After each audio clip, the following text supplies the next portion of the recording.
I've been in Canada for over 5 years and I still haven't bought a house. I have the down payment, I do qualify for the mortgage, but here are some reasons why I think buying a house in Canada is probably not a good idea.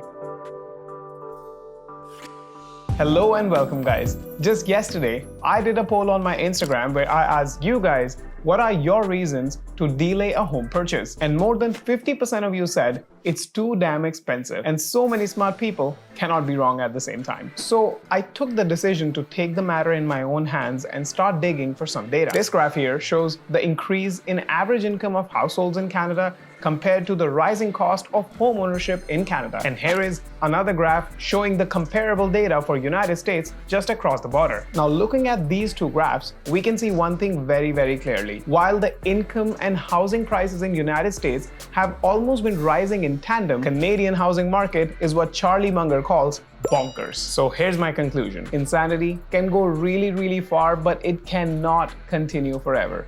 Now this huge disparity in the income of people and the rising home prices is my number one reason why I'm personally delaying a home purchase. I'm recording this video in the middle of March in 2023, and despite having already had a 15% decline in average real estate prices across Canada, an average home price in Greater Toronto area still sits at $1.1 million. Now if you don't like Toronto, you can try your luck in Vancouver, but an average home price in Vancouver has already reached $1.25 million.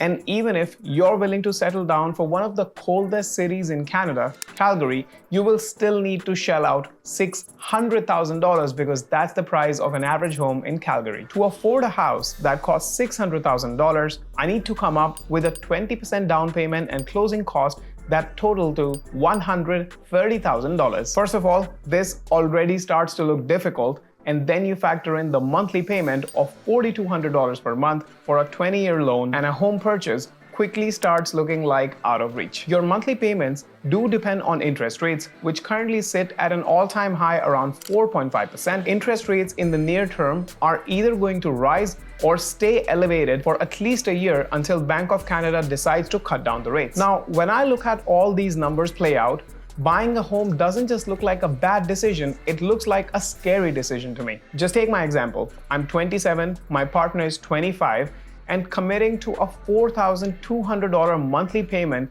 for the next 20 to 30 years sounds like a commitment that can go horribly wrong. In case I lose my income or something happens to one of us, making this purchase decision of a home could actually put the other person in deep financial distress. So, does it mean I'm not going to buy a home? Absolutely not. It may sound super philosophical, but I want to buy a house only when I'm sure that I will be the one owning the house and not the house owning me. So in simple words, I have my own conservative formula. I want to have at least 40% of the house cost in down payment, and my income needs to increase to a level where I can comfortably pay off my mortgage in less than 15 years and without shelling anything more than 25% of my net monthly income on my mortgage payment. I know, a lot of you want to go in the comments and right now say, why do you want a 40% down payment? Here's my answer. I know you can take a mortgage with only 3% down payment. I know you can take a 30-year mortgage that you can keep paying until you retire. I don't want to take a commitment that stops me from enjoying my life.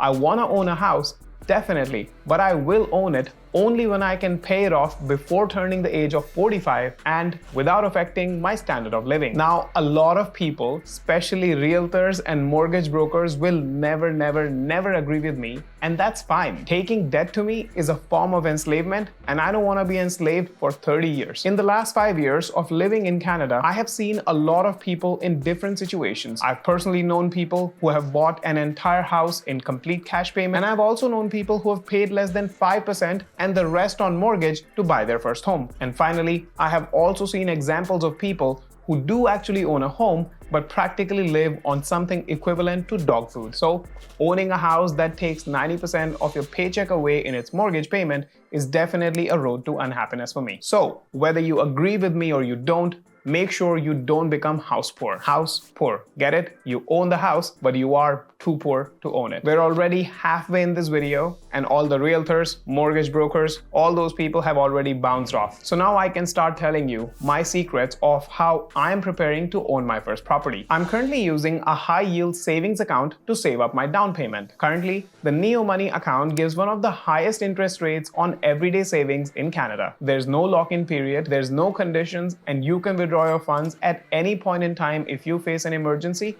or if you have any other need. So the advantage of this compared to a traditional savings account is the interest rate is much higher, and it also helps you keep your money separate from your normal bank account.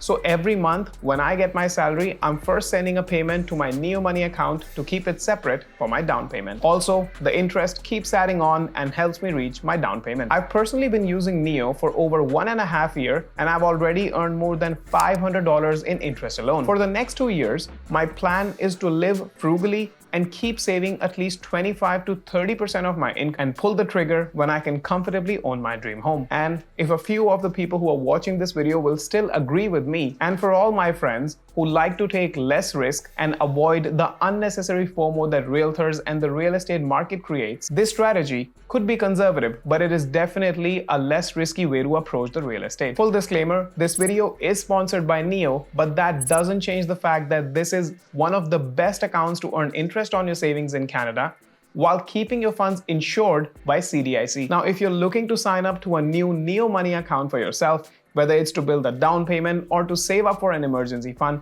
please use my referral link in the description and you will also get up to $35 bonus from Neo. Now, if you have any questions about buying a home or planning to buy a home, please put them in comments and I would love to share my thoughts. This video is my personal approach to safe and sound, less risky investing in Canadian real estate. I very strongly believe in a proverb: all roads go to Jerusalem. What only matters is that you reach there safely. So while my approach might look like boring, non-traditional, not risky enough, it is definitely a much safer way to reach your goal to owning your own dream home. Anyway, thanks for watching this video. I would highly recommend you to stay away from unrealistic amounts of debt. Keep building your net worth, and happy investing.